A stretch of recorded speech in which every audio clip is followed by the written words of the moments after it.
प्यारे बच्चों, कैसे हैं आप सब। हमने लास्ट वीडियो में इस चैप्टर का लगभग आधा पार्ट पूरा कर लिया था। हमारा हिस्ट्री का chapter 2 Kings, farmers and towns ये चल रहा है। उसमें हम पॉलिटिकल सिस्टम कैसा था उस समय उसके बारे में काफ़ी चर्चा की हमने। मौर्य एम्पायर तक हम पढ़ चुके थे।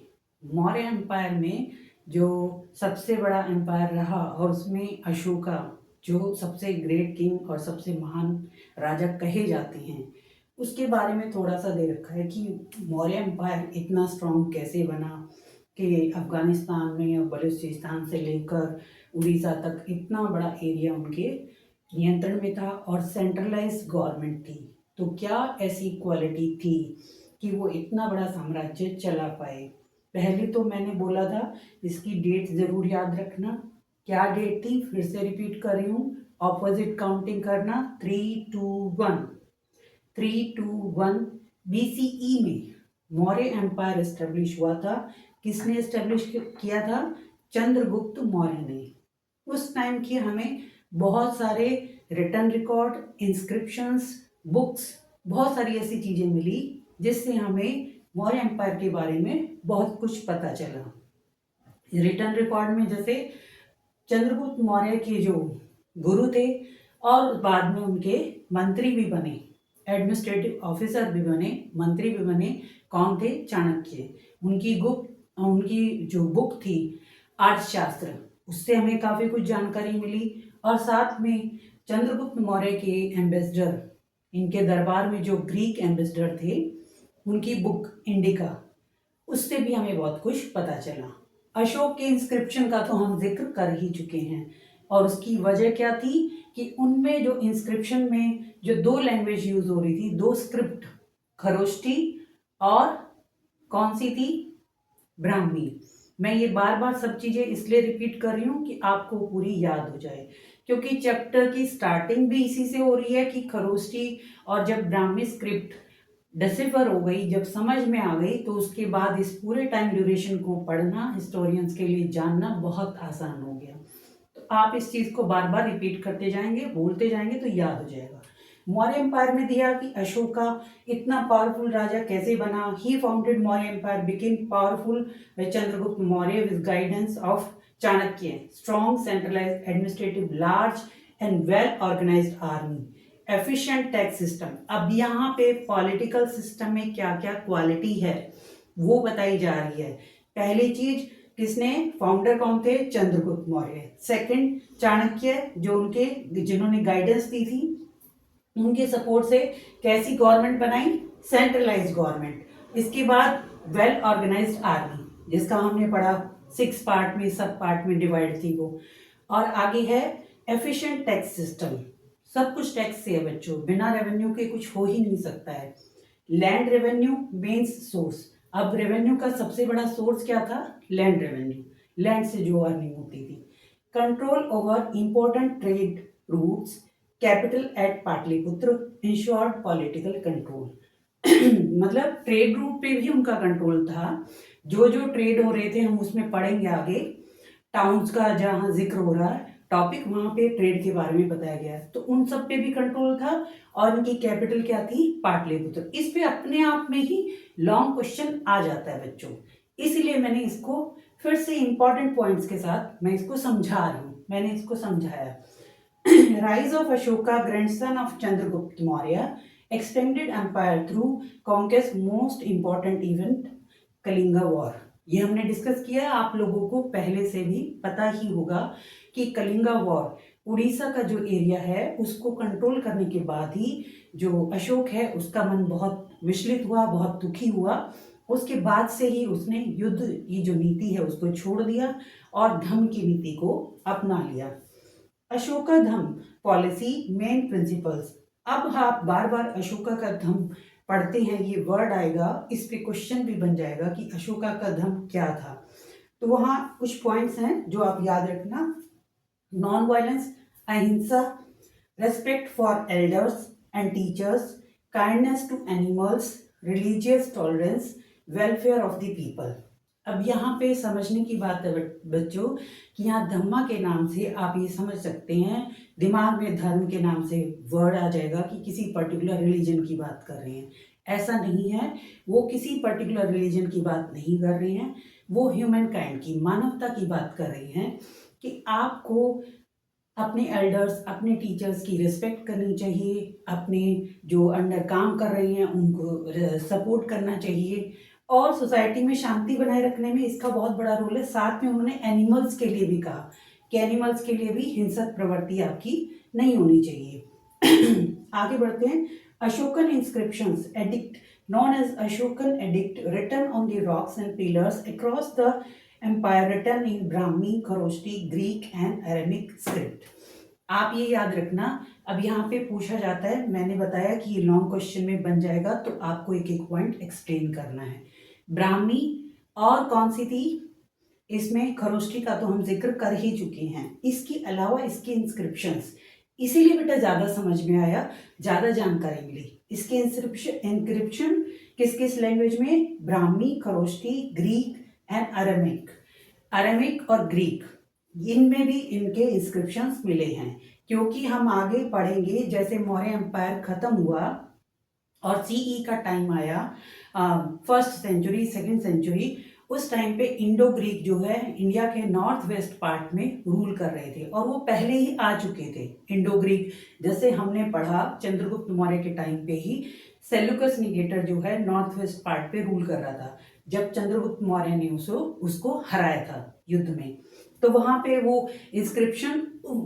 अब अशोक का ये समझने की बात है कि अशोक जिस एरिया में अपने आदेश जारी कर रहा है, तो जहां पे वो लोग जिस भाषा को समझते हैं उसी भाषा में आदेश जारी किए जा रहे हैं, ये समझने की बात है। अब वो पाटलिपुत्र में रहता है, सामान्य जो भाषा है यहाँ पे पाली, प्राकृत वो यूज हो रही है, लेकिन क्योंकि नॉर्थ वेस्ट पार्ट में बलूचिस्तान और अफगानिस्तान तक के एरिया में वहाँ इंडो ग्रीक लोग रहते हैं, अरेमिक भाषा बोलते हैं, जो भी स्क्रिप्ट यूज करते हैं उसी स्क्रिप्ट में ही उनके आदेश वहां पर लगाए गए हैं, ताकि आम जनता तक वो जानकारी पहुंच सके। याद रखना ये, जैसे किसी देश की नेशनल लैंग्वेज हो जाती है ना, सभी को उसी भाषा में आदेश जारी होते हैं और उसी भाषा में पढ़ना पड़ता है। यहाँ ऐसा नहीं था, इन्होंने जो भी अपने आदेश जारी किए, जो भी अपने एडिक्ट किसको बोला गया, इंस्क्रिप्शंस को, वो जहां पर भी आदेश जारी होते थे जिस जगह के लिए, तो उस जगह की भाषा यूज की जाती थी। भाषा किस लिए बच्चों, अब वो यहाँ जो भाषा बोली जाती है, बिहार में जो भाषा बोली जाती है पाटलिपुत्र में, उसी को एक तरह से नेशनल लैंग्वेज कह के अगर माने, तो इंडो ग्रीक का जो एरिया इन्होंने कैप्चर किया था, वहां पर उस भाषा को कोई समझता नहीं था। तो इनके धम्मा को, इनके जो एडिक्ट हैं, उन पे जो आदेश हैं, उनको कैसे समझ पाते, इसीलिए उन्होंने वहां के लोगों के लिए वैसी ही भाषा में आदेश जारी किए। आप याद रखना कौन सी, Brahmi, Kharosthi, Greek and Aramaic script. आगे है जो इंस्क्रिप्शन है, they give evidence about Ashoka's concern for public welfare, his policy of dhamma, administrative system, communication with people directly. अब इतना बड़ा रूल है, हमने पढ़ा सेंट्रलाइज सिस्टम था, तो एक राजा, जैसे आप आज के टाइम में नॉर्मल हम ऐसे बोल देते हैं कि दिल्ली में बैठी सरकार कहीं भी किसी दूर एरिया में, गांव में क्या समस्या है उसको नहीं समझ सकती, लेकिन यहाँ अशोक के बारे में बता रखा है कि उसका पब्लिक से डायरेक्ट कनेक्शन था, अच्छा बॉन्डिंग जनता के साथ थी, और तभी शांतिपूर्ण जो साम्राज्य है वो चल सकता है जहाँ जनता अपने राजा से खुश है। आगे है importance of inscription, first time in ruler communicated directly with the people, provide reliable historical evidence, help historians understand Mauryan rule. Mauryan का रूल कैसा था, शासन कैसा था, हिस्टोरियंस के लिए ये समझ पाना बहुत आसान हो गया था, किसकी वजह से, जो इंस्क्रिप्शन मिले। अब यहाँ पे इंस्क्रिप्शन के जो है मैप में ये जगह दी गई हैं, आप ये देखो कहाँ तक, कांधार तक दे रखे हैं, इधर मंचेरा, इधर तक्षशिला, फिर आप यहाँ तो पूरा पोर्शन देखेंगे ही, मेरठ है, उज्जैन है, सांची है, और पूरा ये सारनाथ है, साउथ में भी जाएंगे तो यहाँ पर भी है, ये पर्पस क्या है, ये समझने की बात है कि यहाँ से लेकर पूरा यहाँ और नीचे तक का पूरा एरिया जो है वो मौर्य एम्पायर में आता था और इस पूरी ही जगह में जो है मौर्य एम्पायर रूल करता था। यहीं से मैं आपको आगे की वो चीज़ें समझा सकती हूँ जो आगे की मैंने जो कहा था कि कौन कौन रूल कर रहे थे। तो मैप से ही मैं आपको ये दक्कन के रूलर्स और इम्पोर्टेंट डायनेस्टीज जो इसको मैं पढ़ूंगी वो मैप के थ्रू ही बताया जा सकता है इजीली, लेकिन फिर भी हम पढ़ लेते हैं। मैंने पिछले वीडियो में भी आपको बताया था कि ये जो मौर्य एम्पायर है इतना मजबूत था, लेकिन ये लगभग 150 साल ही चला, ज़्यादा लंबे समय नहीं चला। अब 150 साल सुनने में आपको ज़्यादा लगेगा, लेकिन एक हज़ारों साल के हिस्ट्री में जो इतना लंबा टाइम ड्यूरेशन होता है तो उसमें तो ये बहुत कम है। अब उसके बाद जो है इंडिया में जगह जगह बहुत सारे रूलर्स आए, उन्होंने रूल किया। दक्कन में कौन रूल कर रहा था, साउथ में कौन कर रहा था, उसका थोड़ा सा यहाँ मेंशन किया गया है। Deccan region saw the rise of several important kingdoms after the Maurya. One of earliest most significant was Satavahana dynasty. They control large parts of central and southern India. Their rulers performed rituals like Ashwamedha to assert power and issued Prakrit inscription. They promoted trade and granted land to Brahmins and Buddhist institutions. यहाँ पे बच्चों जो हम आगे पढ़ेंगे किसके बारे में, फार्मर्स के बारे में, क्योंकि किंग्स, फार्मर्स और उसके बाद जो है टाउन्स के बारे में है। तो वहां पे ट्रेड्स का आया था कि ट्रेड रूट पे कंट्रोल था मौर्यस का, और यहाँ पे जिक्र क्या आया है कि जो है ब्राह्मण्स को लैंड ग्रांट करते थे और साथ में ट्रेड को प्रमोट करते थे। तो ये लैंड ग्रांट का सिस्टम जो आया और ट्रेड को प्रमोट करने का सिस्टम, उसी में सब चीजें इंक्लूड है। इसीलिए मैं आपको साथ में एक दूसरे से कनेक्ट करते हुए चीजें समझा रही हूँ। अब आप किंग का अलग से करोगे, फार्मर्स का अलग से करोगे, टाउन्स का अलग से करोगे। अब ये भी नहीं है कि आप कहोगे कि मैम हम आंसर मिक्स करके कर देंगे क्या, नहीं, मिक्स करके नहीं करना है बच्चों। बात यह है हमें समझना है उसको। अगर आपको समझ में आ गया, क्योंकि किसी देश का जो पॉलिटिकल सिस्टम है, जो रूल कर रहे हैं, उसमें अलग से हम थोड़ी बताएंगे उसका जो उसके फार्मर इकोनॉमिक कंडीशन कैसी है तो उसको अलग हटा देंगे, नहीं, उसका इन्फ्लुएंस तो होगा। जो रूलर है जैसा रूल कर रहा है, जैसा आदेश जारी कर रहा है, उसका इकोनॉमिक कंडीशन पे, किसानों की कंडीशन पे असर तो आएगा। इसीलिए एक दूसरे से कनेक्ट करके समझते हुए जाओ।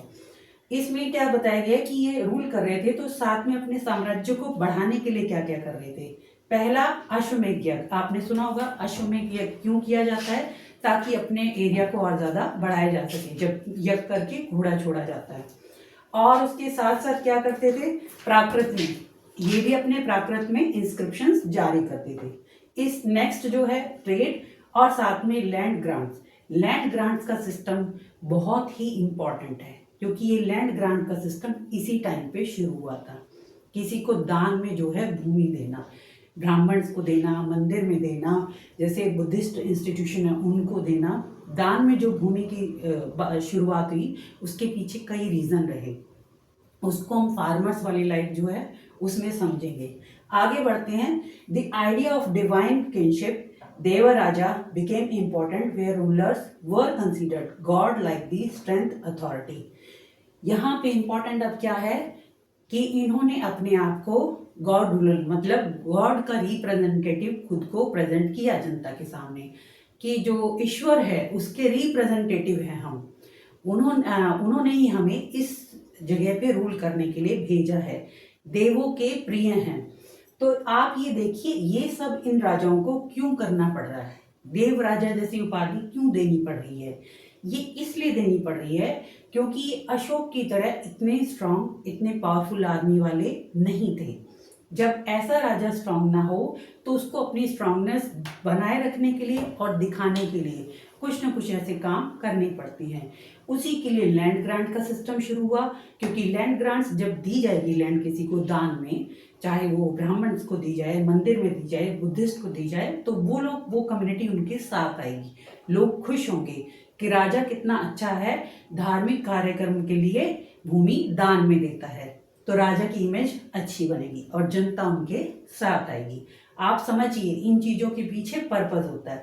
जब आपको पर्पस समझ में आएगा तो लैंड ग्रांट का सिस्टम अपने आप याद हो जाएगा।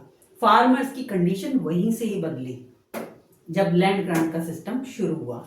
इससे पहले हम पढ़ रहे थे इंडस वैली सिविलाइजेशन, वहां पे कहीं नहीं था लैंड ग्रांट की चीज, वो यहीं पे शुरू हुई और उसी से ही किसानों की कंडीशन में बदलाव आया। आगे बढ़ते हैं। The Shaka dynasty, Indo Scythians ruled parts of western India. A famous rule were Rudradaman first, known for his Sanskrit inscription at Junagadh showing over the achievements. अब यहाँ पे शक्कर रूलर जो हैं उनके बारे में बताया गया है। शक राजा, मैंने बताया कि शक्कर डायनेस्टी, पिछले चैप्टर में मैंने बताया था, पिछली वीडियो में मैंने बताया था कि नॉर्थ वेस्ट पार्ट जो है वहां पे पहले कौन, इंडो ग्रीक रूल कर रहे थे। उसके बाद कुशान्स आए और उससे जो दक्षिण में साउथ में आए तो राजस्थान और पाकिस्तान का उधर एरिया था वही नॉर्थ वेस्ट का, वहां पर शक रूल कर रहे थे। और दक्कन का जो पार्ट है, बीच का हमारा दक्कन प्लेटू का पार्ट है, वहां पे सातवाहन रूल कर रहे थे। तो इसमें थोड़ा सा राजाओं का जैसे जिक्र है, शक राजाओं में रुद्रदमन फर्स्ट, उनके बारे में बताया गया है। उनके इंस्क्रिप्शन किस में थे, संस्कृत भाषा में थे। अशोका के किस में थे, उनके अलग हैं, आपको याद रखना है, उनके प्राकृत में थे और यहाँ पे संस्कृत में है। और यहाँ इनके जो है इनके भी प्राकृत में है। अब संस्कृत भाषा यूज हो रही है, शक्कर डायनेस्टी में संस्कृत भाषा ज्यादा यूज हो रही है। The Kushan empire expand into north western in India. Their famous ruler Kanishka supported Buddhism and trade along the silk route. Kushan dynasty मैंने बताया फर्स्ट और सेकंड सेंचुरी, उससे पहले जो ये मौर्य एम्पायर जब खत्म हुआ तो इंडो ग्रीक रूल कर रहे थे। फिर इंडो ग्रीक को हरा के बाद में उसी नॉर्थ वाले एरिया में कुशान्स आए। कुछ जो हमारा कश्मीर का एरिया है वो इंक्लूड होता है उसमें, कुशान आए, जिसमें कुशान में फेमस राजा रहा कनिष्क। कनिष्क के टाइम पे जो है उन्होंने क्या किया, बुद्धिज्म को ज़्यादा सपोर्ट किया, बढ़ावा दिया और सिल्क रूट जो था ट्रेड, उस पर एक तरह से उनका कंट्रोल था। आते जाते, कंट्रोल से मतलब होता है आते जाते जो ट्रेडर्स होते हैं उनसे अपना सिक्योरिटी के बदले में जो टैक्स लेते हैं उससे उनकी अर्निंग होती है। तो यहाँ दो तीन चीज़ें इंक्लूड हो रही हैं बच्चों, क्या कि पॉलिटिकल सिस्टम के साथ साथ अब यहाँ पे रिलीजियस चीज़ें, सोशल चीज़ें और ट्रेड से संबंधित इकोनॉमिक कंडीशन जुड़ती जा रही है, वो समझते जाना। Another important dynasty was the Vakataka dynasty which ruled part of the Deccan after the Satavahanas and support Brahmanical traditions. ठीक है, नेक्स्ट क्या है कि वाकाटका डायनेस्टी, अब जब सातवाहना जो रूल कर रहे थे आफ्टर दी सातवाहना, इसमें दिया ना सातवाहना दक्कन प्लेटू में रूल कर रहे थे, उसके बाद वहां पे कौन सी डायनेस्टी रूल कर रही थी जिसका नाम यहाँ दे रखा है इंपॉर्टेंट, वाकाटका डायनेस्टी। अब यहाँ पे इसको बच्चों थोड़ा सा समझना है तो मैं आपको ये सब डायनेस्टी के लोकेशन जो हैं वो आपको अच्छी तरह याद होने चाहिए, उसी से ही सारा आपको याद हो जाएगा, बहुत जल्दी याद हो जाएगा। हर राजा का टाइम ड्यूरेशन याद होने के साथ साथ जो उनका मैप में लोकेशन है वो अगर आप याद करेंगे तो आपको बहुत जल्दी याद हो जाएगा। इसीलिए मैं आपको वापस मैप में ही दिखाती हूँ। देखिए यहाँ पे पहले मौर्य एम्पायर था, इधर इंडो ग्रीक रूल कर रहे थे, यहाँ शक थे, यहाँ सातवाहन थे। ठीक है, सदर्न पार्ट में मैंने बताया था कौन रूल कर रहे थे, यहाँ दे रखा है चोला चेरा पांड्यास, याद रखना टाइम ड्यूरेशन के साथ साथ चोला चेरास पांड्यास। और इनके बारे में मैंने क्या बताया था कि ये जो है जिनको सरदारी बोले जाते हैं, चीफ और चीफडम्स, बड़े राज्य नहीं थे ये, किंग के रूप में इनको नहीं टाइटल दिया गया है हिस्ट्री में। क्यों नहीं दिया गया है, क्योंकि बहुत बड़ा साम्राज्य नहीं रहा होगा या बहुत ज़्यादा पावर इनकी नहीं रही होगी। ये कंट्रोल राजा की तरह नहीं रखते थे, लैंड ग्रांट भी नहीं कर सकते थे और लैंड रेवेन्यू भी कलेक्ट नहीं करते थे। ये गिफ्ट लेते थे जो इनके अंदर काम करता था और कुछ अपने लिए रख के बाकी जो है गिफ्ट दूसरों को जिसको जरूरत हो उस हिसाब से देते थे। आपको ये याद रखना है, चोला जो है आंध्र प्रदेश के आसपास के एरिया में, चेरा केरला में और पांड्यास जो है तमिलनाडु के आसपास। लोकेशन इसलिए बता रही हूँ भरना आसान हो जाएगा। और इन सब के बारे में हमें किससे मिलता है, तमिल साहित्य जो मिला है उसमें इन सब के बारे में जानकारी है। ठीक है, जो मैं पहले अभी पढ़ा रही थी इसलिए मैं मैप पे दोबारा से आई हूँ। अब यहाँ पे मौर्य एम्पायर जब खत्म हुआ, मौर्य एम्पायर था, तो धीरे धीरे जब ये कमजोर पड़ने लगा, इधर इंडो ग्रीक रूल कर रहे हैं, धीरे धीरे इंडो ग्रीक जब कमजोर पड़े तो यहाँ कुषाण आए। कुषाण, लोकेशन याद करते जाइए, इधर कुषाण आए, और उससे पहले यहाँ पे शक आए। उससे पहले जब सातवाहना यहाँ रूल कर रहे थे, जब सातवाहना का जो है रूल खत्म हुआ, तो यहाँ पे कौन सा है, वाकाटका डायनेस्टी। ठीक है, यहाँ पे आप समझते रहिए पहले क्या क्या थे। मौर्य एम्पायर था, इंडो ग्रीक थे, शक थे, सातवाहन थे, चोला, चेरा और पांड्या थे। फिर से मैं बता रही हूँ लोकेशन के हिसाब से, इधर मौर्य एम्पायर था, इधर इंडो ग्रीक थे, फिर शक थे, सातवाहना, चोला, चेरा और पांड्या।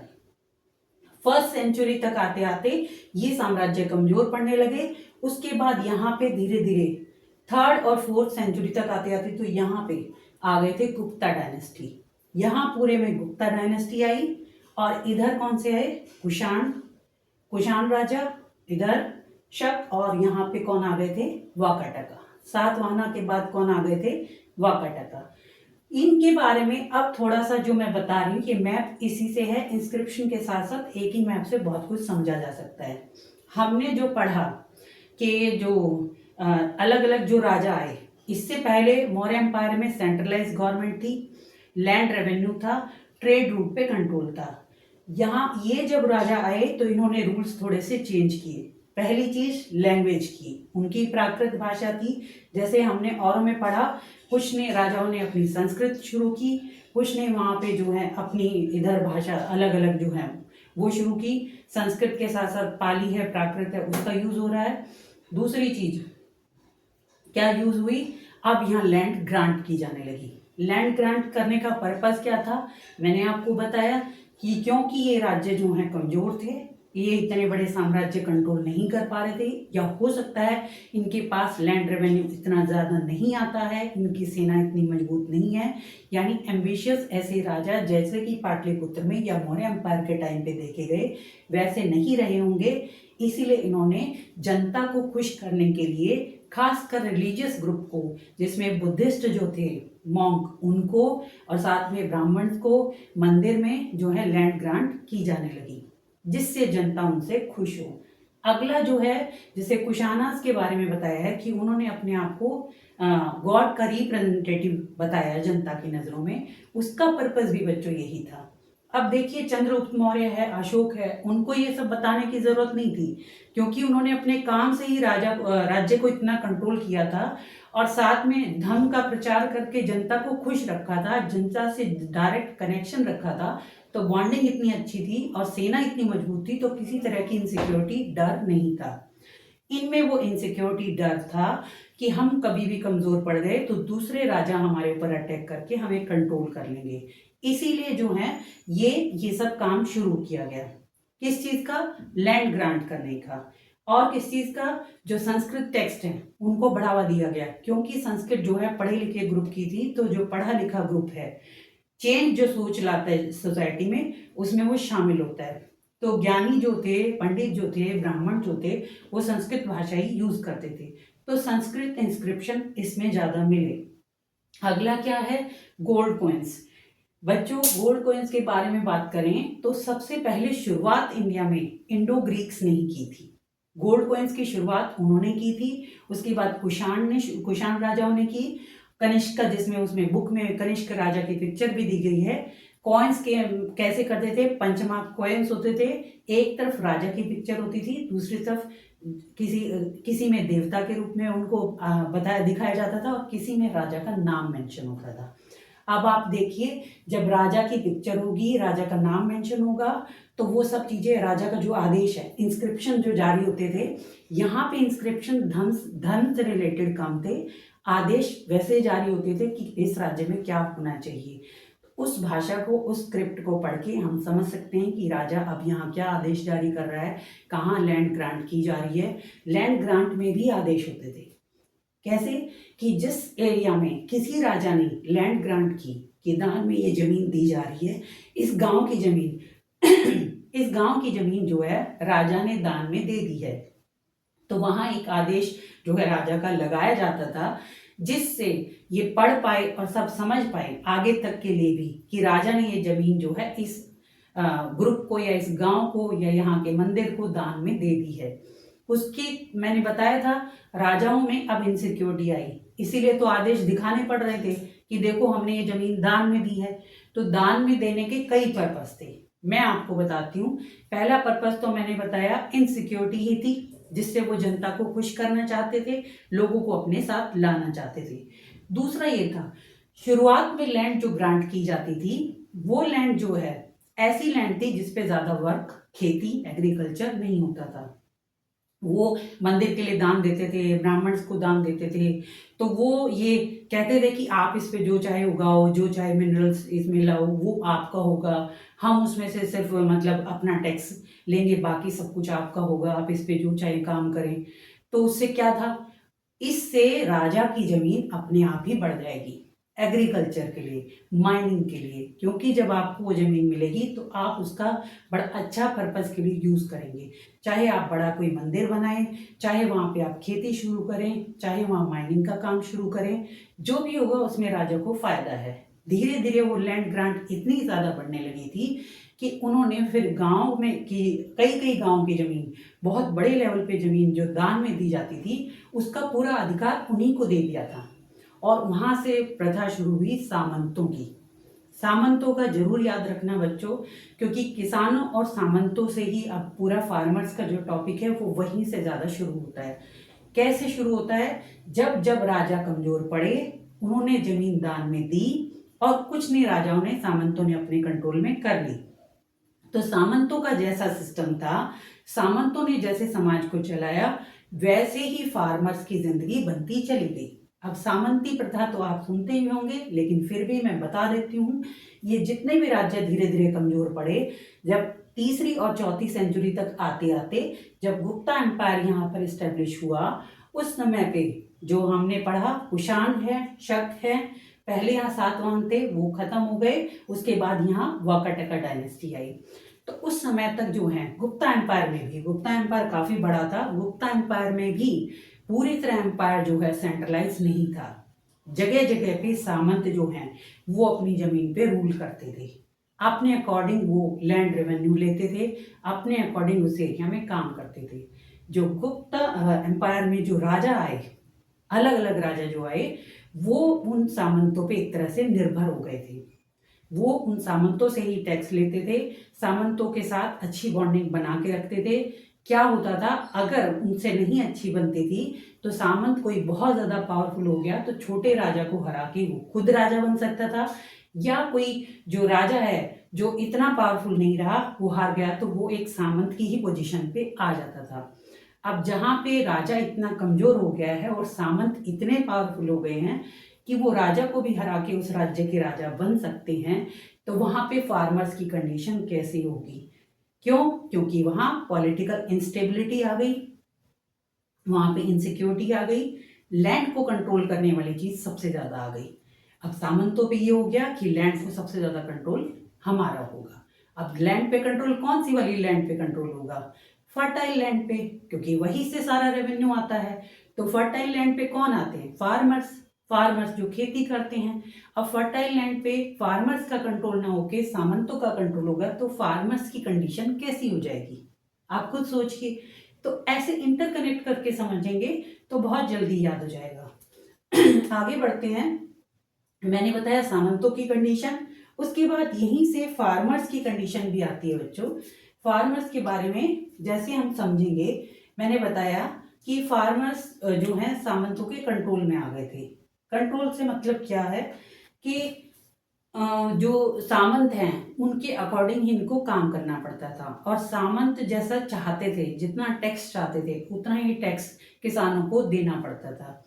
इससे ही समाज में बच्चों बहुत बड़ा डिफरेंस आया। क्या डिफरेंस आया? जो अमीर गरीब का डिफरेंस है वो आया। अमीर गरीब का कैसे है? क्योंकि राजा का कंट्रोल है नहीं, सामंत अपने अकॉर्डिंग जनता से टैक्स ले रहा है, किसानों की कंडीशन खराब हो रही है। बहुत सारे किसान ऐसे हो गए थे जैसे लैंडलेस लेबर, वो सामंतों की जमीन पे जाके काम करते हैं, जैसा सामंत चाहे उसके अकॉर्डिंग उनको देते हैं, और बाकी जो बीच के किसान बचे उनके पास बहुत थोड़ी ज़मीन होती थी और उसी पे वो अपनी ज़रूरत की खेती करते थे। यहीं पे डिफरेंस आ गया था अमीर गरीब का, सामंतवादी प्रथा से ही। तो आप इस चीज़ को समझते जाइए। फार्मर्स का जैसे मैं आपको बता रही हूँ, अलग से आप टॉपिक समझेंगे कि फार्मर्स में क्या है, तो आप इसी से ही समझ सकते हैं, कुछ मुश्किल नहीं होगा। मैंने बताया सामंत फार्मर्स की कंडीशन किससे बनी, सामंतवादी प्रथा से। सामंतवादी प्रथा किससे आई, राजाओं के कमजोर होने से। और राजाओं के कमजोर होने से राजाओं ने सामंत कैसे बढ़े, लैंड ग्रांट करने से। जब लैंड दान में भूमि दी जाने लगी तभी तो सामंत पावरफुल बने, उनको जमीन ज्यादा मिली, उनका कंट्रोल ज्यादा बढ़ा और उसी से जो है किसानों की कंडीशन खराब होती गई। और उसके बाद जो है पॉलिटिकल सिस्टम में जब इंस्टेबिलिटी होती है तो पूरी सोसाइटी में सब कुछ खराब हो जाता है। फार्मर्स की कंडीशन खराब हुई, रिच ज़्यादा पावरफुल हो गए, वो अपने हिसाब से रूल्स को बनाते और बिगाड़ते रहते थे। सामंत बिगाड़ते कैसे रहते थे, जो सामंत ज़्यादा पावरफुल हो गया, जब किंग बन गया तो अपने अकॉर्डिंग रूल्स बनाएगा जहाँ पे उसको ज़्यादा फायदा होगा। तो इस तरह से जो है किसानों की कंडीशन अब कैसी होती जा रही थी, खराब होती जा रही थी। अमीर गरीब का डिफरेंस अब बहुत ज़्यादा बढ़ रहा था। साउथ में तो आपको मालूम है, बड़े जो किसान होते थे उनके लिए क्या वर्ड यूज होता था, वेल्लार, जिनके पास बहुत बड़ी जमींदारी। इसमें यहाँ अलग अलग वर्ड आप याद कर सकते हैं जिससे आपको पता चल जाए कि किस बड़े सामंत को किस नाम से बोला जाता है, कहाँ पर कौन सी प्रथा थी। तो ये आप किसानों की कंडीशन को समझ सकते हैं। इसके साथ साथ मैं आपको जो बताना चाहती हूँ, किसानों से उम्मीद की जाती थी कि वो ज़्यादा से ज़्यादा प्रोडक्शन करें। अब ज़्यादा प्रोडक्शन वो कैसे करेंगे, तो मैंने चैप्टर के स्टार्टिंग में ही बताया था बच्चों कि ज़्यादा प्रोडक्शन के लिए उस समय पे एक मेटल नया आ गया था, आयरन। किसानों पे प्रेशर था कि वो ज़्यादा प्रोडक्शन करें। ज़्यादा प्रोडक्शन क्यों करें, ताकि सामंतों को की ज़्यादा अर्निंग हो, राजा भी ताकि उनको ज़्यादा लैंड रेवेन्यू मिले। अब भाई वो दान में जमीन दे रहे हैं तो उनके पास भी तो अर्निंग का साधन होना चाहिए। तो सारा प्रेशर किस पे आ रहा था, किसानों पे आ रहा था, फार्मर्स पे आ रहा था। फार्मर्स पे ये प्रेशर था कि आप ज़्यादा से ज़्यादा भूमि पे प्रोडक्शन करें। प्रोडक्शन के लिए फार्मर्स क्या कर सकते थे, फार्मर्स ने उस टाइम पे आयरन जो है मेटल यूज होने लगा था, तो फार्मर ने जो प्लो है खेतों की वैसे उसके लिए आयरन की टिप लगा के उसकी खेती करते थे, जिससे और गहराई तक खुदाई हो और खेती अच्छी हो सके। पहली चीज। दूसरा, उन्होंने गेहूं, जो गंगा वैली और जो हमारे कोस्टल एरिया उसके आसपास में, उसमें जो है कावेरी और गंगा के आसपास जो है चावल, धान की उगाई ज़्यादा होने लगी। धान आपको पता है पहले एक जगह पौध की तरह उसको उगाया जाता है, फिर पानी के भरे हुए खेतों में लगाया जाता है ताकि प्रोडक्शन ज़्यादा हो। तीसरा, पानी की सुविधा। पानी के लिए जो है वेल बनाए गए, तालाब बनाए गए और जो लेक हैं, सुदर्शन लेक का यहाँ पे जिक्र भी है, जो चंद्रगुप्त मौर्य के टाइम पे ही बनी थी और बाद में जो है वो खराब हो गई थी। बताते हैं कोई बाढ़ या कुछ आई तो उसके सब किनारे उनारे टूट गए थे और फिर उसको दोबारा से और राजाओं ने उसको ठीक कराया। क्यों ठीक कराया, क्योंकि वो उनको पता था कि पानी की अवेलेबिलिटी जो होगी वही खेती को आगे बढ़ाएगी। इसीलिए जो लेक है उसको इम्प्रूव किया गया।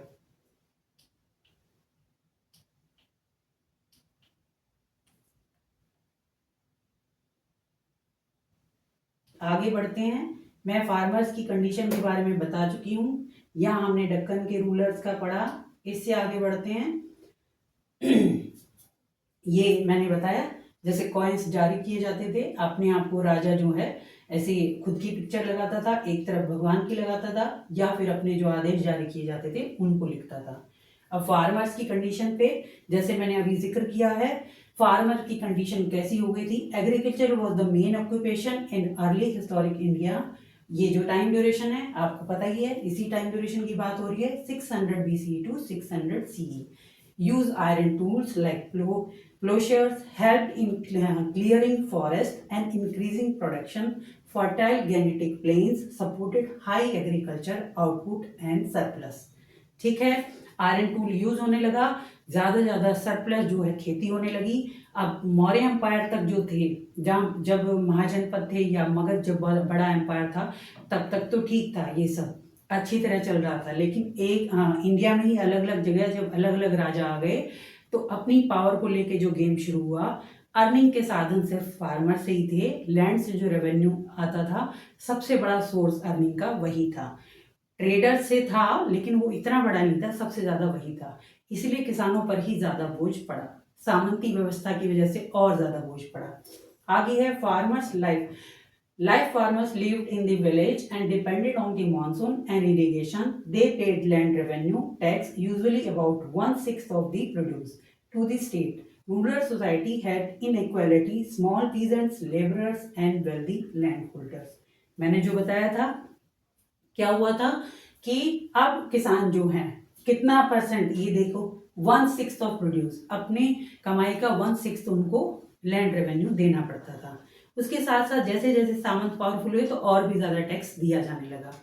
यहाँ पे यही समझने की बात है कि अब इनइक्वालिटी जो है गाँव में शुरू हो गई थी, जिसमें स्मॉल पीजेंट्स, छोटे फार्मर, लेबर्स जो मैंने अभी बताया, लैंडलेस लेबर्स, जमीन नहीं है, दूसरों की खेतों में काम करते हैं, साथ साथ वेल्दी लैंड ओनर, जो गांव में जो क्या कहें सरपंच है या गांव में जो रिच पर्सन है उसके पास जमीन है, फिर कई गांवों का जिसके पास कंट्रोल है उसको सामंत कहा गया। तो इस तरह से उनका कंट्रोल बढ़ता गया। सोसाइटी में इनइक्वालिटी आ गई, इकोनॉमिक कंडीशन पे भी और पॉलिटिकल कंडीशन पे भी। उसका सारा असर आम जनता, जिसमें कि ज़्यादातर पॉपुलेशन जो है गांव में रहती थी, ज़्यादातर पॉपुलेशन जो है एग्रीकल्चर पे डिपेंड थी, उनकी कंडीशन अच्छी नहीं थी, अब खराब होने लग गई थी। आगे बढ़ते हैं grihapati land owners. Grihapati were wealthy land owners and heads of the households. They controlled land, labor, and resources. Often they act as local elites, influencing village economy and society. Some Gyapatis became the traders or donors to religious institutions. Grihapati word से आप क्या समझते हैं? गृहपति मतलब किसी भूमि का, किसी का को रूल करने वाला या कंट्रोल करने वाला, लैंड ओनर्स। वो उसके अंडर जो है उसका घर, उसके घर में रहने वाले लोग, उसकी जमीन पे रहने वाले लोग, सब पे उसका कंट्रोल होता था। वहां से वो टैक्स कलेक्ट करता था। अब आप देखिए कि वो एक बहुत वेल्दी लाइफस्टाइल जीने लग गया था। गृहपति अब एक छोटे एरिया में नहीं था, गृहपति वर्ड उन्हीं के लिए यूज होता था। जैसे सामंत है तो सामंत से जो नीचे हैं, जिसमें बहुत सारी जमीन उनके पास है, लैंड ओनर हैं, उनके लिए गृहपति वर्ड यूज हुआ है। इंपॉर्टेंट पार्ट, वेल्दी लाइफ कैसी हुई? वो गृहपति, सम गृहपति बिकेम ट्रेडर्स और डोनर्स। इनमें से कुछ गृहपति, अब सोचो कि खेती से तो उनको साथ में मिल ही रहा है, अब वो ट्रेडर भी बन गए, क्योंकि उनके पास इतना है कि वो बनवा सकते हैं, कारीगर लगवा सकते हैं, क्राफ्ट पर्सन लगवा सकते हैं, वो खुद उसमें इंक्लूड हो सकते हैं, और वो ट्रेडर भी बने। और उसके साथ साथ अर्निंग से क्या किया, रिलीजियस इंस्टीट्यूशन को डोनर भी बने, दान में भी देने लग गए। आप सोचिए गृहपति की जो कंडीशन है कितनी अच्छी होने लगी, कितना वेल्दी होने लगे, इतना ज्यादा अर्निंग उनकी होने लगी कि वो खुद, पहले राजा दान देते थे, सामंत दान देते थे, अब कौन कौन, गृहपति जो हैं वो भी डोनेट करते थे रिलीजियस इंस्टीट्यूशन को। आगे है लैंड ग्रांट्स, भूमि दान। Kings granted land to Brahmins and religious institutions. These grants were often tax-free, helped in expanding agriculture into new areas, also increased the social and economic power of domains. अब इसमें मैंने बताया था कि जमीन ज्यादातर वो कैसे एरिया में दे रहे थे, देखो, एक्सपेंडिंग एग्रीकल्चर। पहले शुरुआत में जमीन वो वाली दी जा रही थी जिसपे खेती नहीं होती थी, वो जमीन दान में दी जाती थी। अब दान में मिली हुई जमीन पे जिसको मिली है वो उस पर मेहनत करेगा, या फार्मर्स को लगाएगा, लैंडलेस लेबर को लगाएगा, वहां पे एग्रीकल्चर ज्यादा बढ़ेगा तो राजा को ज्यादा रेवेन्यू मिलेगा, उसमें फायदा होगा। शुरुआत में ऐसी जमीन दी गई, उसके बाद उसको टैक्स फ्री किया गया, तो एग्रीकल्चर का एरिया ज्यादा बढ़ गया। इसके अलावा अब ट्रेडर्स की बारी आती है, तो ट्रेडर्स के बारे में है, traders and trade growth of towns increase trade activities. Traders organized into guilds, श्रेणीज, trade routes, connected regions, and even foreign land like Rome. Use of coins made transaction easier. आपको फार्मर्स की condition अभी समझ में आई? Farmer में आप याद रखना कि कैसे उसमें सामंतों की व्यवस्था आई, कैसे उसमें गृहपति की व्यवस्था आई, और जो रिच और पुअर का डिफरेंस है किस तरह से शुरू हुआ।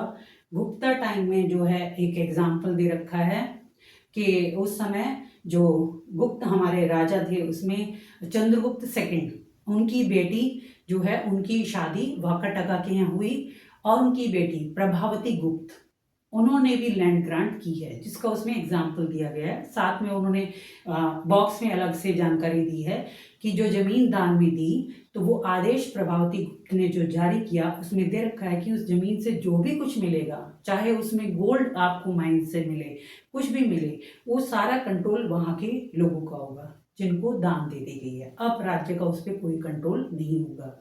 यहाँ पे प्रभावती गुप्त का एग्जाम्पल इसलिए दिया गया है क्योंकि उस समय पे फीमेल को प्रॉपर्टी राइट्स नहीं दिए जाते थे, लेकिन प्रभावती गुप्त का एग्जाम्पल इसीलिए दिया गया है कि वो राज्य को रूल करती थी, जमीन का कंट्रोल उसके हाथ में था और वो अपने हिसाब से जैसा समझती थी वैसा दान करती थी।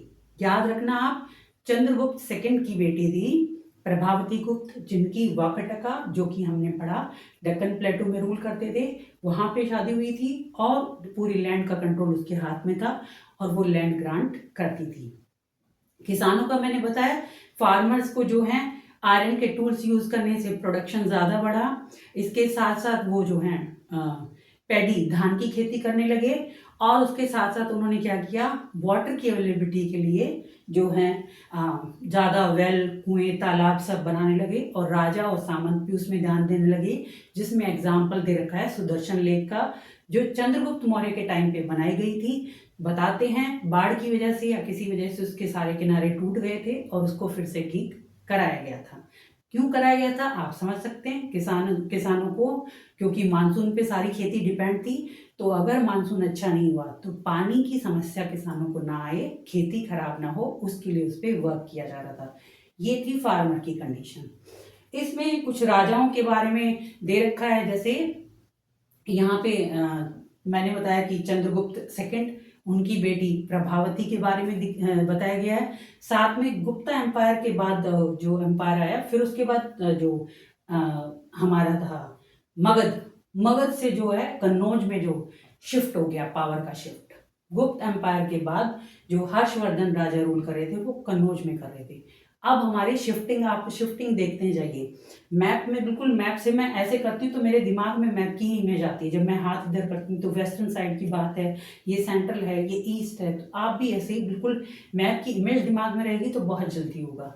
इंडस वैली सिविलाइजेशन में यहाँ पर थे शिफ्ट, फिर उसके बाद हाँ ये हमारा शिफ्ट यहाँ पर हो गया महाजनपद के टाइम पे, फिर महाजनपद से जो है ये बड़ा बढ़ा, कम होने लगा, गुप्ता एम्पायर में यहाँ तक रहा और उसके बाद धीरे धीरे शिफ्ट जो मगध जो बड़ा सिटी बना या बड़ा कैपिटल बना, पावरफुल एक स्टेट वो बना, लेकिन अब शिफ्ट कहाँ पे हो गया, कन्नौज में।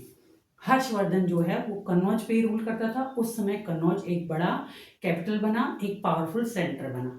ठीक है, और आगे जो जिक्र है राइटर्स का कुछ का बताया गया है कि जो राजाओं की तारीफ में, राजाओं की सुविधाओं के लिए, राजाओं की तारीफ के लिए लिखते थे, उसको कहा जाता था प्रशस्ति, जिसमें एक प्रशस्ति का एग्जाम्पल है। क्योंकि बेटा चैप्टर को, कंसेप्ट को समझने के साथ साथ मैंने बताया कि कुछ फैक्चुअल चीजें हैं वो भी आपको याद रखनी है। फैक्चुअल चीजों में बहुत सारी तो चैप्टर में ही दे रखी है, कुछ बॉक्स में इंफॉर्मेशन है। आप बुक्स की बॉक्स में बनी हुई इंफॉर्मेशन को बिल्कुल भी इग्नोर नहीं करना, वो जरूर पढ़ना, क्योंकि उससे भी क्वेश्चन बनते हैं। आप उसको ध्यान से पढ़ते जाइए। मैं ये बताती हूँ, उसके साथ साथ मैं बीच में जो चीज़ें हैं उसमें वो भी बताती जा रही हूँ। तो राजाओं की तारीफ में उस समय मैंने बताया राजा खुद ही अपनी तारीफ में लिखवाते थे कि राजा जो हैं गॉड के रिप्रेजेंटेटिव हैं। अब राजाओं की तारीफ के लिए भी उनके कोर्ट पोएट जो हैं उनकी तारीफ में लिखते थे प्रशस्ति। प्रशस्ति यहाँ पे इलाहाबाद पिलर जो है उस पर लिखा गया था प्रयाग प्रशस्ति, जो गुप्त राजा समुद्रगुप्त की तारीफ में लिखा गया था प्रयाग प्रशस्ति, उनके कवि कोर्ट पोएट हरिसेन के द्वारा। अब वहां पे क्या लिखेंगे, प्रशस्ति से मतलब है प्रशंसा, इसीलिए ये चीजें अब क्यों बताई जा रही है बच्चों, हर चीज का मैंने बोला कि रीजन समझो क्यों बताई जा रही। अब हिस्टोरियंस उस प्रशस्ति को पढ़ेंगे क्योंकि लैंग्वेज तो हमारे समझ में आ गई है, लेकिन जो हरिसेन है वो राजा का कोर्ट पोएट है, तो वो प्रशस्ति लिख रहा है तो राजा की तारीफ में लिखेगा। अगर वो राजा की तारीफ में लिखेगा कि उनकी जनता उनके अंडर रह के बहुत खुश है, वो लिखेगा कि राजा इतना प्रॉस्पर है, उसका राज्य है, उसकी सेना इतनी मजबूत है, तो वो सब तारीफ में लिखेगा कि राजा को जनता बहुत पसंद करती है। ऐसे में हिस्टोरियंस के लिए बड़ा मुश्किल हो जाता है, कंफ्यूज हो जाते हैं कि सही सच्चाई क्या है उसको पता लगा पाए। इसीलिए इन चीज़ों का जिक्र बार बार हो रहा है। तो आपको ये पता होना चाहिए कि ये इन चीज़ों का जिक्र क्यों किया जा रहा है, क्योंकि वो जितने भी प्रूफ मिल रहे हैं, चाहे इंस्क्रिप्शंस हो, चाहे कॉइन्स हो, चाहे टेक्स्ट हो, चाहे बिल्डिंग स्ट्रक्चर हो, जो भी मिल रहा है उन सब से वो सही सच्चाई क्या है उसका पता लगाने की ही कोशिश करते हैं। तो जो प्रशस्ति है, नाम से ही पता चल रहा है, तो वहाँ पे कोर्ट पोएट जो है वो राजा की प्रशंसा के हिसाब से लिखेगा, उसका खुद का अपना सोच जो होगा उसके हिसाब से लिखेगा। तो ऐसे में जरूरी नहीं है कि उस समय पे गुप्ता एम्पायर में जितना सब कुछ सही रहा हो वैसा ही लिखे, ऐसा कुछ नहीं हो सकता है। आम जनता के बारे में उसने नहीं बताया हो। इसमें यहाँ एक जगह जिक्र भी है कि आम जनता की कंडीशन कैसी थी। अब इसमें ज़्यादातर जो हमें प्रूफ मिले, चाहे इंस्क्रिप्शंस के मिले, चाहे कॉइन्स के मिले, चाहे बुक्स के मिले, कोर्ट पोएट जो लिखते थे उनके बारे में लिखे मिले, लेकिन आम जनता के बारे में ज़्यादा कुछ हमें टेक्स्ट नहीं मिला है जिससे पता चले कि आम जनता जो है राजा के बारे में क्या सोचती थी या आम जनता की कंडीशन कैसी थी। उसमें थोड़ा सा एक जगह जिक्र किया गया जातक कथाओं का।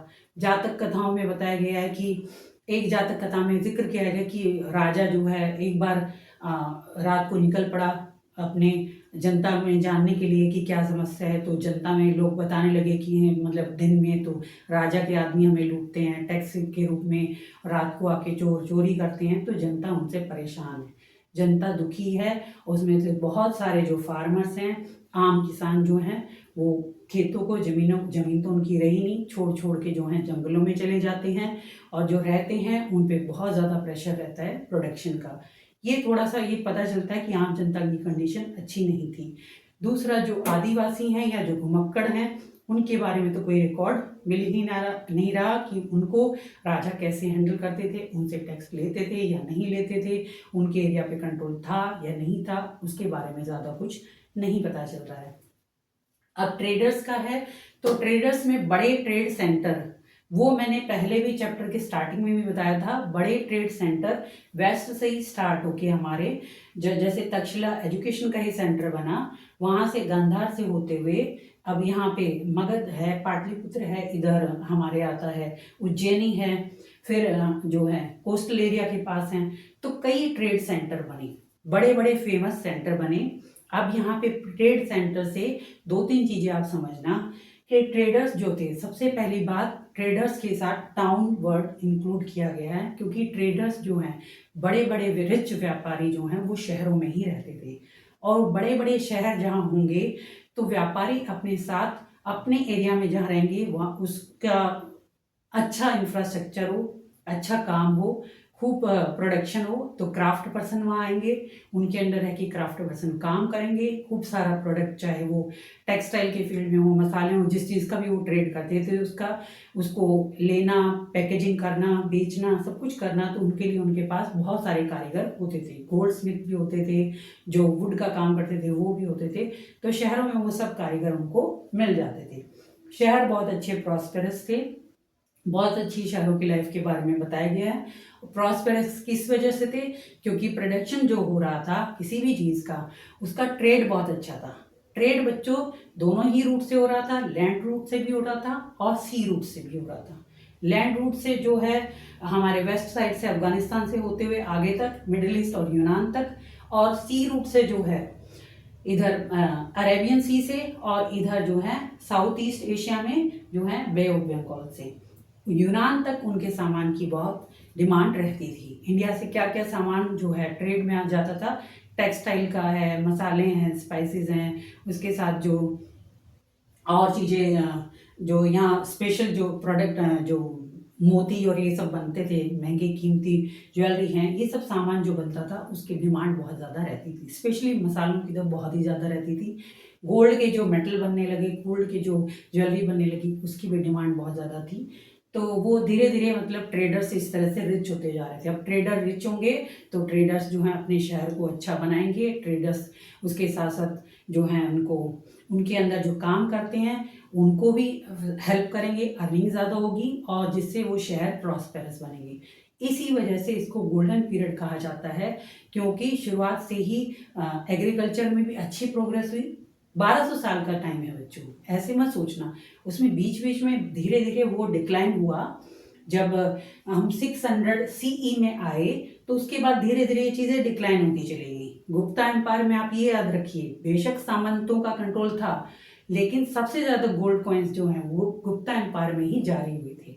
और जो ट्रेड होता था, जो ट्रेडर्स जाते थे, चाहे मिडिल ईस्ट जाएं, चाहे यूनान जाएं, चाहे इधर उत्तरी अफ्रीका, नॉर्थ अफ्रीका जाएं या साउथ ईस्ट एशिया में ट्रेड करें, ट्रेड का साधन जो है इनको मिल गया था। ट्रेड का तरीका क्या था? कॉइन्स के थ्रू। कॉइन्स अलग अलग राजा अलग अलग तरह से, गुप्ता एम्पायर में जैसे गोल्ड के कॉइन्स जारी होते थे। कुछ एक वो ग्रुप था जो पंजाब हरियाणा के आसपास थे, तो कॉपर के कॉइन्स बनाते थे। अलग अलग जगह अलग अलग राजा कॉइन्स जारी करते थे। कोई ब्रॉन्ज के जारी कर रहा है, कोई सिल्वर के जारी कर रहा है, कोई गोल्ड के जारी कर रहा है। लेकिन ट्रेड के लिए एक साधन मिल गया है, क्योंकि हम इंडस वैली सिविलाइजेशन में पढ़ रहे थे कि बार्टर सिस्टम से ही ट्रेड होता था।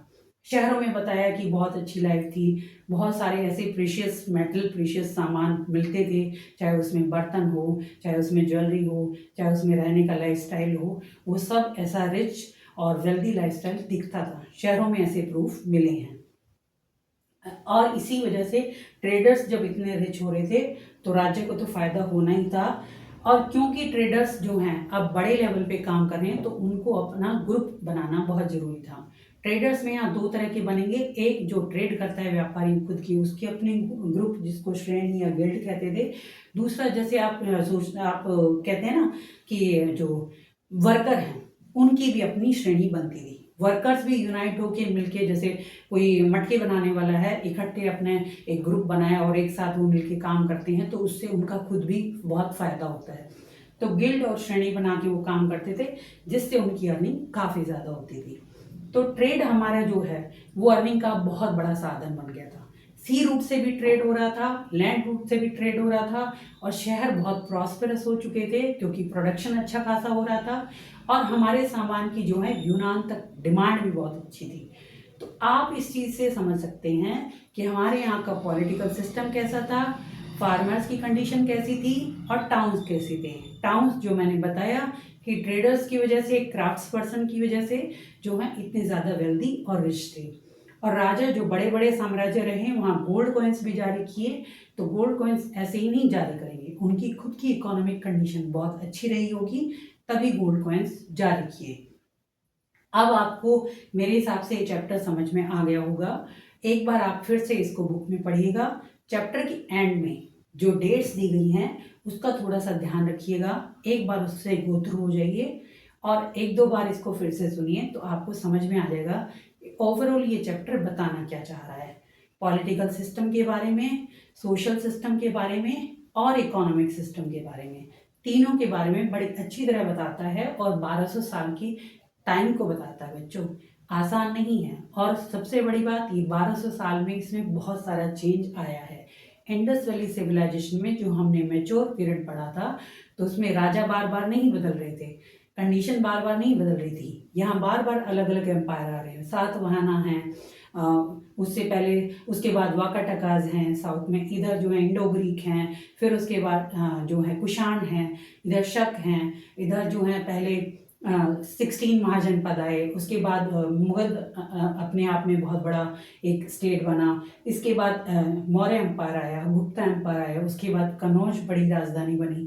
तो बहुत सारा चेंज आया है, और उसी जो शिफ्ट हुआ, उसी शिफ्ट से जो है एग्रीकल्चर में चेंज आया, और किसानों की कंडीशन में कहीं जगह बेहतर भी हुई क्योंकि आयरन टूल्स यूज़ होने लगे।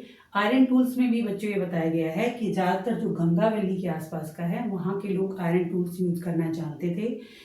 19th-20th सेंचुरी तक पंजाब, हरियाणा, राजस्थान के किसान जो हैं आयरन टूल को अब तक नहीं इतना यूज़ कर पाए थे, उसके बाद ही यूज़ ज़्यादा शुरू हुआ था। क्राफ्ट पर्सन, इसमें सब गोल्ड स्मिथ हैं और बाकी क्राफ्ट पर्सन हैं, सब शहरों में रहते थे। ट्रेडर्स के साथ मिलके उनकी अपनी अपनी गिल्ड श्रेणी बनी हुई थी और उससे उससे मिलके वो ट्रेड करते थे। और ट्रेड में बच्चों वहाँ वो सिक्योरिटी उनको राजाओं से मिलती थी, जिससे वो सेफ साइड में सेफ्टी के साथ अपना ट्रेड कर सकते थे। क्यों? क्योंकि वो राजाओं को टैक्स देते थे। अब उसकी अर्निंग बच्चों ये याद रखिए, क्योंकि जिस चीज़ की डिमांड ज़्यादा होती है तो उससे अर्निंग भी बहुत ज़्यादा होती है। हमारे सामान की डिमांड जो है यूनान तक बहुत ज़्यादा थी, तो व्यापारी जो अपना कारवां लेके जाते थे, सी रूट से तो बहुत ही मुश्किल था, डिफ़िकल्ट था ट्रेड, लेकिन फिर भी रिस्क लेते थे क्योंकि सी रूट से ही बहुत ज़्यादा अर्निंग होती थी। आप भी याद रखिए ब्रिटिशर्स, आप ये भी याद रखिए ब्रिटिशर्स भी कैसे आए थे? सी रूट से ही आए थे, क्योंकि सी रूट से ही उनकी बहुत ज़्यादा अर्निंग हो रही थी। क्योंकि जो लैंड रूट है वहाँ पे ब्लॉक था, जो मिडिल ईस्ट में उस टाइम जो रूल कर रहे थे उन्होंने वो रास्ता बंद कर दिया था। तो अरेबिक व्यापारी जो थे उन्होंने कहीं ना कहीं उनको रोका था, तो इसीलिए उन्होंने सी रूट को ढूंढा। लेकिन हमारे यहाँ के व्यापारी पहले से ही सी रूट से ट्रेड करते थे, रिस्क वाला था लेकिन फिर भी अर्निंग ज़्यादा थी, इसीलिए सी रूट से डायरेक्ट वो ट्रेड करते थे। ठीक है, अरेबियन सी से होते हुए यूनान तक जाते थे, मेडिटेरियन सी को क्रॉस करके। तो ये आप सोचिए कि सी रूट में उनकी नेवी कैसी मजबूत रही होगी कि वो अरेबियन सी और उसके बाद मेडिटेरियन सी को क्रॉस करके कैसी वर्स्ट कंडीशन भी आ जाती हैं, उन सबको पार करके वहाँ ट्रेड करते थे। तो उनको कितनी कमाई होती थी, जिससे वो इतने प्रॉस्पेरस हुए और ऐसे ही प्रॉस्पेरस शहर बनाए और राजाओं को भी उससे अच्छा खासा टैक्स मिलता था। इसीलिए हमने पढ़ा कि फर्स्ट सेकेंड सेंचुरी के बाद धीरे धीरे गोल्ड कॉइन्स ज़्यादा बनने लगे। राजा जो है लैंड ग्रांट कैसे देने लग गए, राजा गोल्ड कॉइन्स कैसे जारी करने लग गए, आप सोच के देखिए, क्योंकि उनको खुद इतना टैक्स मिल रहा था। साथ में हमने पढ़ा था कि जो मौर्य एम्पायर है उसमें टैक्स का मेन साधन क्या था? एग्रीकल्चर, लैंड से ही रेवेन्यू ले रहे थे। लेकिन यहाँ पे ट्रेडर्स बहुत ज़्यादा, ट्रेडर्स पे कंट्रोल, ट्रेड रूट पे कंट्रोल अशोका के टाइम पे भी था, लेकिन यहाँ ट्रेडर्स से इनकी बहुत ज़्यादा अर्निंग बढ़ गई थी। लैंड पे थोड़ा सा कम हुई, क्यों कम हुई? क्योंकि वहाँ सामंत आ गए, उनका कंट्रोल ज़्यादा हो गया। फिर किसान जो दुखी थे उन्होंने ज़मीन छोड़ छोड़ के जंगलों में पहुँच गए और प्रोडक्शन किसान इतना नहीं कर पा रहे थे, क्योंकि किसानों को उतना सपोर्ट पहले राजा की तरफ से जो मिलता था वो अब नहीं मिल रहा था। तो ऐसे में राजाओं को जो है ट्रेडर से बहुत कुछ मिलने लगा, लेकिन इसका मतलब ये नहीं है कि एग्रीकल्चर से वो नहीं लेते थे। मेन सोर्स अभी भी अर्निंग का एग्रीकल्चर ही था, लैंड रेवेन्यू ही था। तो अब आपको ये चैप्टर समझ में आ गया होगा, इसको एक बार बुक में ध्यान से पढ़िएगा और बच्चों याद रखिएगा बॉक्स में जो इन्फॉर्मेशन है उनको जरूर पढ़ना। चैप्टर में बॉक्स में इंफॉर्मेशन उन चीज़ों को डिफाइन करने के लिए जो टॉपिक समझा रहे होते हैं उसके बारे में ही कोई जानकारी उसमें बॉक्स में दी गई होती है। आप उसको बहुत ध्यान से पढ़ना, समझना, फिर ये चैप्टर आपको क्लियर हो जाएगा। किसी तरह का इस चैप्टर में कोई इशू आ रहा है, कोई समस्या आ रही है, कुछ समझ में नहीं आया है, तो आप कमेंट बॉक्स में लिखिएगा, मैं उसको क्लियर करूँगी। वीडियो पसंद आया है तो लाइक कीजिएगा, चैनल को सब्सक्राइब कीजिएगा और नेक्स्ट वीडियो तक वेट कीजिएगा। Thank you.